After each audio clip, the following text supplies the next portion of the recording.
Good morning, Coronado, or afternoon, Coronado High School. How are you? Good. Thank you very much, Ms. Morales and Ms. Goodman, for having us here. And we're here basically to talk about something really simple, putting on our seatbelts. Unfortunately, teenagers, all of you standing here outside today, are more likely not to wear your seatbelt. You're 3 times more likely not to put it on.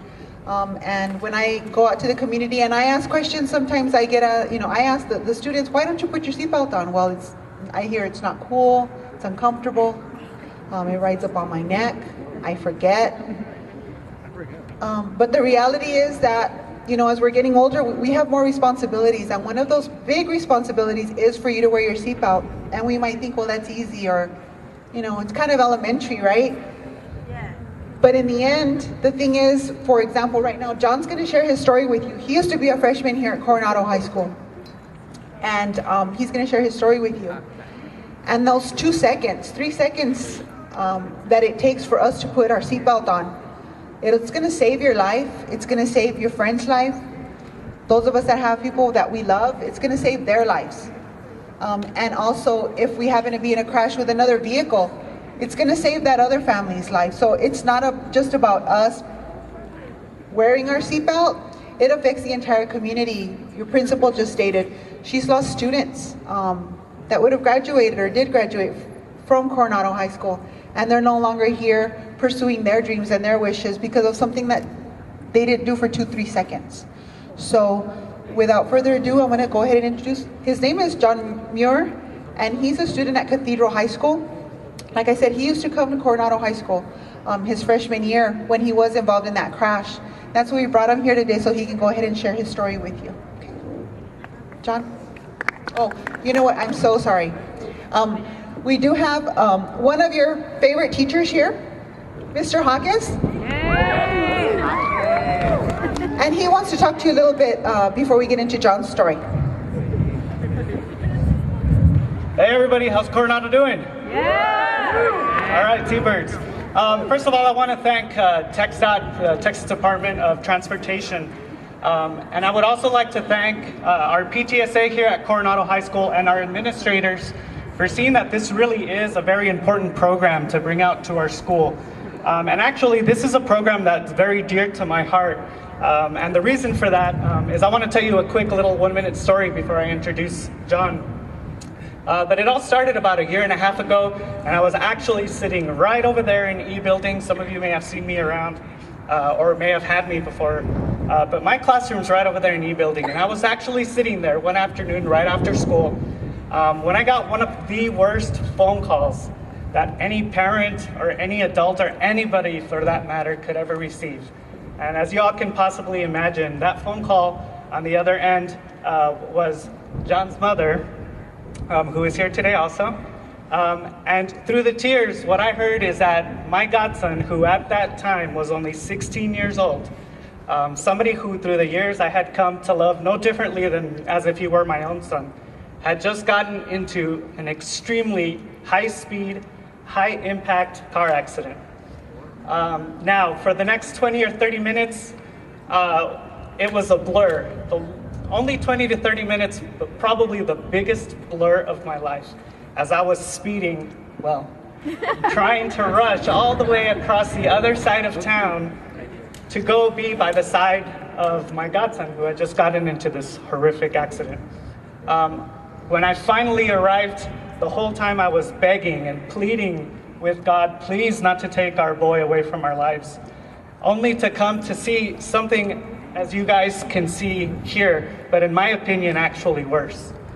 And we do have some pictures we want to share with you guys in a few minutes from John's accident and from his recovery. But I want you just for a minute, or for a few seconds, to imagine arriving at a scene and seeing something like this, and knowing that one of your loved ones is trapped inside. Now, I'm very honored and blessed to say that he is with us still here today. And I do attribute his recovery to several things, three in general. 3 things that I attribute to his recovery to.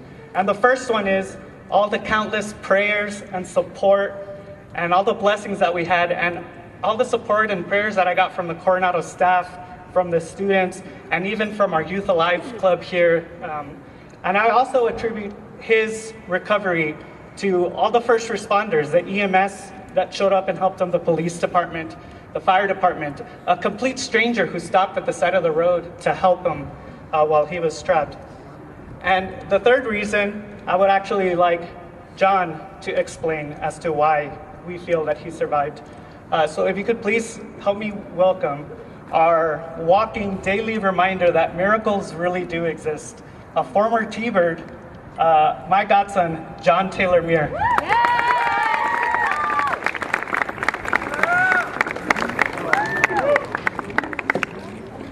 What's up, guys? How are you? All right.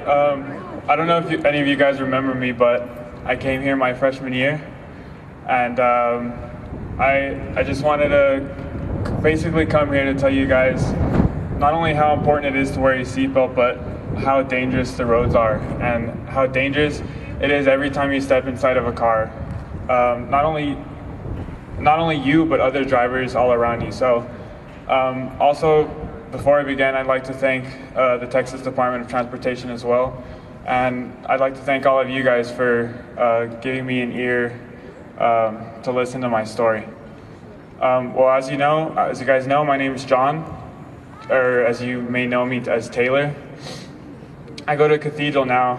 I'll be graduating this year in May.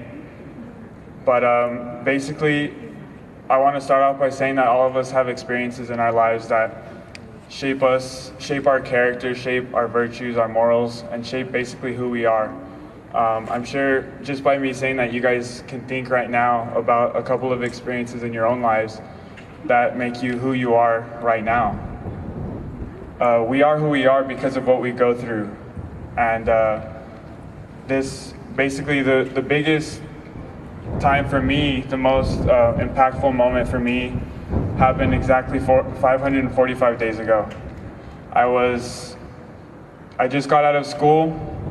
It was just like any other ordinary day, just like today. I was a little tired, I guess you could say. I went to sleep kind of late the night before. You guys know how tired you are after school anyway. But after that, I was on my way to golf practice on the Northeast. So it's a little bit of a drive, maybe 10, 15-minute drive. But while I was on US 54, I fell asleep, I dozed off, and I woke up realizing that I had dozed off. And at that moment, I had my windows rolled down. I was listening to Drake, for those of you who like Drake. I was going the speed limit, tired. I didn't really do anything about it. All I did was get in a relaxing position, and I kept driving. At that moment, I didn't really realize how dangerous that was, but the next thing I know is I'm smashed inside of my car. If you were to ask me right then and there, I didn't know what happened. I felt that I did know I fell asleep, but I really couldn't tell you exactly what happened. All I know is that I was in extreme pain, obviously the most pain that I've been through in my entire life. Pain that I can't even explain, really. It's just, I can't even, if I try to think about the pain now, it's pain in itself. So I was smashed there in my car, and someone came up next to me and was trying to keep me conscious, trying to keep me awake. And he was asking me my name, all of that. And I just remember hearing the sounds of the ambulance engine running and the fire truck and all the people scrambling outside trying to help me to get out. It took, I don't know how long it took exactly, but it felt like hours that I was in that car. I heard them use the jaws of life. That didn't work. I heard them scrambling because they said that they weren't going to be able to take me out. I was too smashed, so they had to pull out my seat and pull me out through the back. As soon as they pulled me out, that was the height of the pain, because all of my bones were smashed and crushed and broken. And when they pulled me out, everything moved, and I felt everything at that moment. There's lots of things that I can tell you that I went through. I went through 23 days in the hospital, 1 week in critical condition. I had 6 surgeries, 21 blood transfusions, which is enough to make up like the entire body. Basically, I had completely new blood inside of me. I lost my blood completely. I broke everything that you can think of in my knees, shattered completely. My wrists were tangled inside of the steering wheel. My liver was lacerated, and so at that point, I was just bleeding. If I didn't die from the wreck, then I was going to die from overbleeding, or just so many broken bones. But I suffered 50 screws in my legs, 5 steel plates, and I have 9 scars to prove everything for it. But as big as it seems to be, what's bigger was my will to live and my will to move on. I still had an entire life to experience. I didn't want to end it there. And I'm sure if any one of you were in that position too, you would have done the same thing and fought through it. So this brings me back to the third reason of why I'm here, is my seatbelt.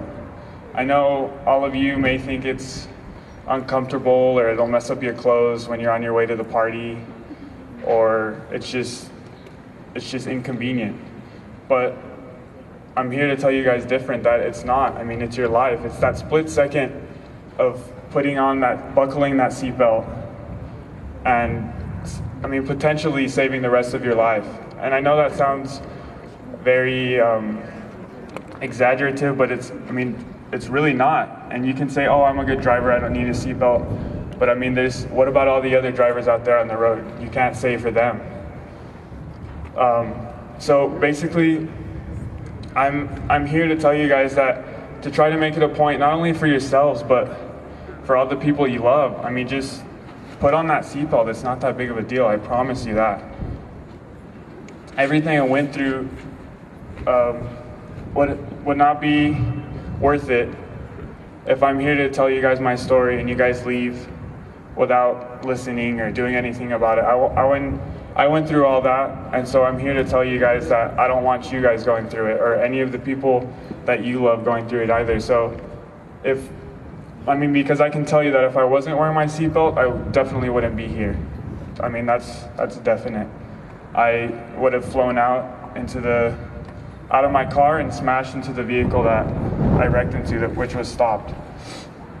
There's no way I would have been here, even standing. If not standing, I'd be dead. I mean, the seatbelt kept me wrapped into my seat. It kept all of my vital organs, my brain, my heart, my lungs, kept all of that safe.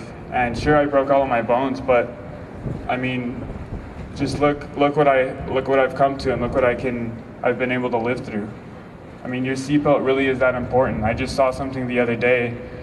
The car was barely dented, and the guy that was driving it passed away because he wasn't wearing his seatbelt. His ribs collapsed into his lungs and his heart and smashed him. I mean, so that goes to show how important the seatbelt really is. But basically, guys, I want to leave you guys with a small challenge, I guess you could say. The challenge is that by me coming here and telling you this, how many of you are actually going to do something about it and not be afraid to tell your friends or the people that you love how important it is? I mean, we can all essentially save lives together if we do this and if we spread the word. And I know that sounds kind of cheesy or dumb or whatever, but it's true. I mean, you're driving a 2-ton bullet, and if you're not wearing your seatbelt and you get into a car accident, chances are you're not going to live. And there's the statistics to prove all of that. I'm not just saying that.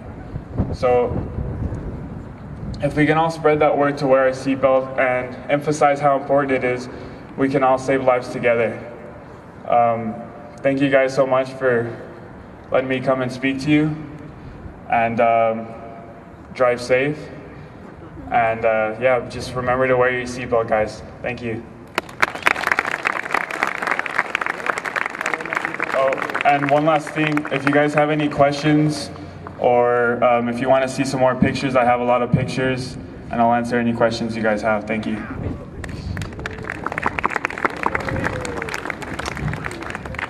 That was a very impactful story.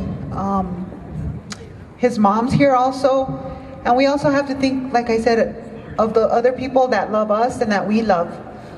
His mom was here a few minutes ago, and the media asked her for an interview.